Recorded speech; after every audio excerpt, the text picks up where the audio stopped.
Pregnant women should be especially careful about their diets. It's important to get enough vitamins and minerals and nutrients to support another growing life. Today we're joined by Jessica Reilley of Cozy Cuisines, which is a personal chef service. And Jessica, thanks so much for being with us. Sure. Eating for two, so to speak, which we talked about earlier as being kind of a myth. It's not really eating for two, but healthy eating and eating to support a healthy pregnancy is something that we both know a lot about right now. And there's certain nutrients that it's important for babies to get. One is foods rich in omega-3s. Yes, omega-3 fatty acids are very important for your baby's brain development. So today we're going to start off with a great fish, salmon, and we're going to make salmon cakes. And salmon's fantastic because it's low in mercury and on the safe food list to eat. Great. Okay, to start off, we're going to throw 1½ teaspoons of olive oil into the pan. And we have a pan that's been heating up a little bit here already. And olive oil, also one of the healthier fats. A good healthy fat. And to the pan, we're going to add 1 small onion and 1 stalk of celery, finely chopped. Great. So we have onion. Yes. And celery as well. Celery. And salmon cakes are something that can be kind of considered almost a comfort food as well. A lot of people think of them as kind of a burger type of... Right. It has the burger consistency, and it is good for you. So we're just going to saute the onion and celery until it softens a bit. Again, these are finely chopped because we're going to be forming them into cakes. So you do want them to be finely chopped. Great. Okay. And normally we would do that for you would want to go for 3 to 4 minutes until the onion's really soft. And once the onion and celery soften up, you're going to turn the heat off, and you're going to throw in 2 tablespoons of parsley. Okay. Finely minced. Yep. Some minced parsley here. And we're going to stir this up.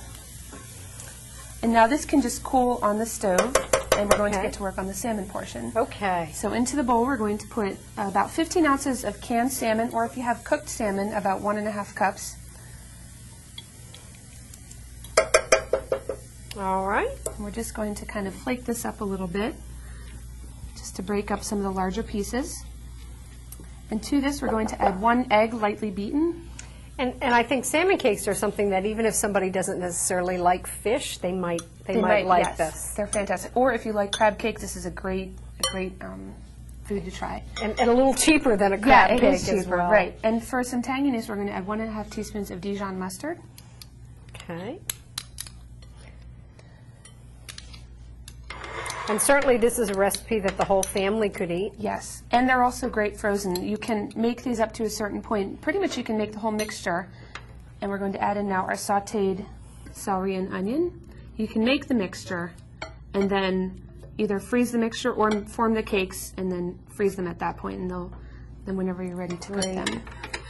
And then we're just going to mix this all together? We're going to mix this, and I'm going to slowly add breadcrumbs. And you can use fresh or canned breadcrumbs? Right. You can use canned breadcrumbs, or if you have stale bread, chop that up. That's great. Okay. And you're going to add up to maybe 1½ cups until you get the consistency that you'd like. And you can certainly use whole grain breadcrumbs. Yes, that is great. Super. And in that same pan, you can really use the same pan because you just sauteed just the onion and celery in here.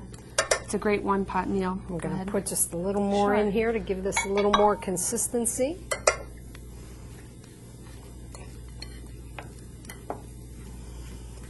When you get to the consistency you want, we're just going to form them into small patties. All right. Dig in. We're both going to get our hands dirty. That's great. These form pretty well, pretty easily. You want to get enough breadcrumbs in so they're not falling apart. So you put them in. And then we just put them right in the pan? Correct. They smell very good. They're a great comfort food for pregnant women. Again, the omega-3 fatty acids are fantastic for your baby's brain development and for you as well. I like the fact that you can make it ahead. Yes, you can make these ahead. And really, you only need 1 pan. Like I said, you've got the... That one wasn't formed as well as it could have been. All right. So you're going to saute these for about 3 minutes until they get a nice brown on one side.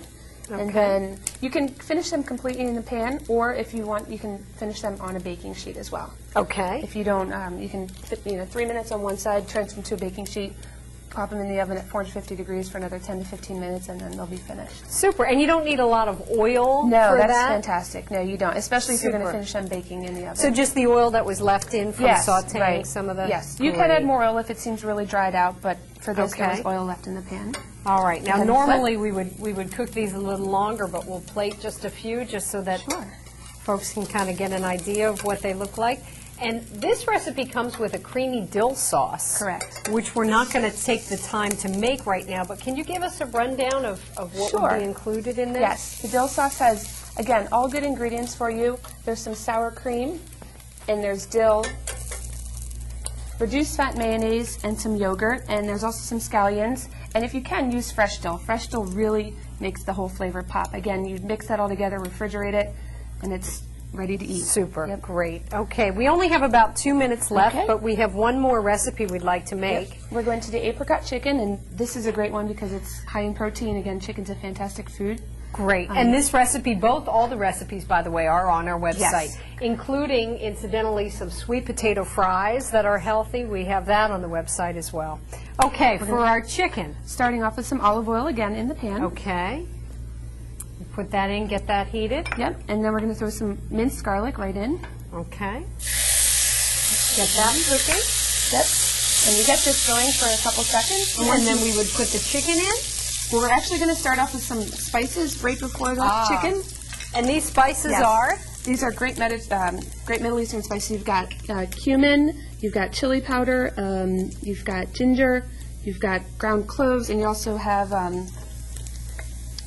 Garlic powder? Garlic powder, yes. Garlic, okay. Thank you.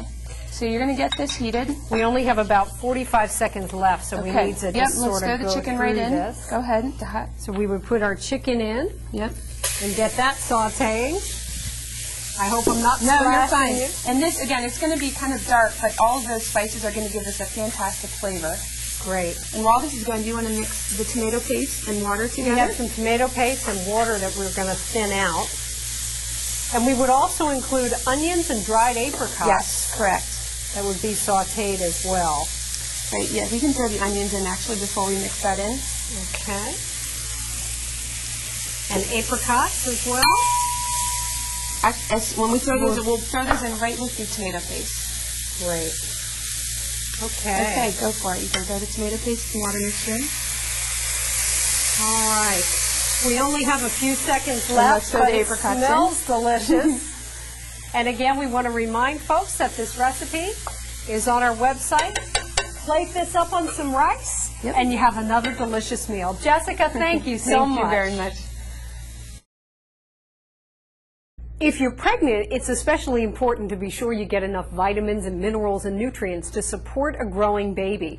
But there's lots of things that you can make for yourself that the rest of the family is going to love as well. Today we showed you 2 easy recipes. Salmon cakes, high in omega-3 fatty acids, important for the baby's brain development, with a low-fat creamy dill sauce, and also a delicious apricot chicken stir-fry. Check our website for all the recipes.